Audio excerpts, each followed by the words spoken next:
மிகப்பெரிய ஒரு மாற்றத்தை உருவாக்கக்கூடிய மாபெரும் தலைவராக இருக்கக்கூடியவர் தான் தலைவர் தளபதி அவர்கள். அண்மை காலமாக கொள்கையை வைத்து ஏமாற்றிக் கொண்டிருக்கின்ற பித்தலாட்ட கட்சியாக இருக்கக்கூடிய திமுக கட்சியை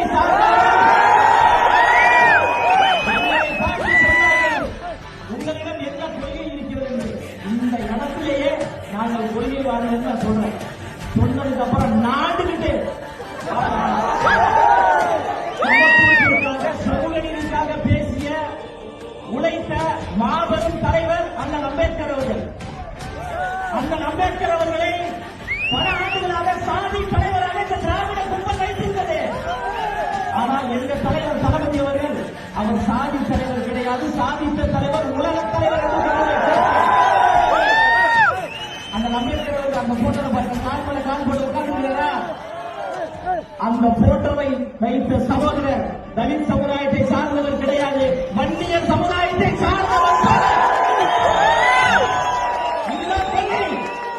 அவர் சாதி தலைவர் கிடையாது, எங்களுக்கான இடத்தின் தலைவர் என்று மாற்று சமுதாயத்தை சார்ந்த இளைஞர்களிடம் அண்ணல் அம்பேத்கர் அவர்களை கொள்கை தலைவர் என்று உயர்த்தி காட்டாங்க. நான் தான் எங்க தலைவர் கொள்கை இளைஞங்க, இதை விட என்ன கொள்கை வேணும்? தந்தை பெரியார் அவர்களையும் அண்ணல் அம்பேத்கர் அவர்களையும் ஐயா காமராஜர் அவர்களையும் அம்மையார் வேலுநாச்சியார் அவர்களையும் அஞ்சலியம்மாள் அவர்களையும் பட்டி தொட்டி எங்கும் கொண்டு போய் சேர்த்த மாபெரும் வரலாற்று தலைவர் எங்க தலைவர் தளபதி அவர்கள். அவரை பார்த்து சொல்றீங்க அஞ்சலியம்மாள் என்கின்ற விடுதலை போராட்ட அந்த தியாகி பெண்மணியை கொள்கை தலைவராக நம்ம அறிவிப்பதற்கு முன்னாடி எத்தனை பேருக்கு தெரியும்? பல பேருக்கு தெரியாது.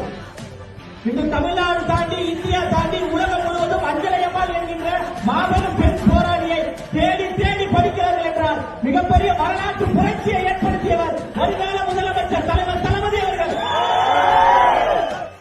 உங்க விஜய், உங்க விஜய், உங்க விஜய்.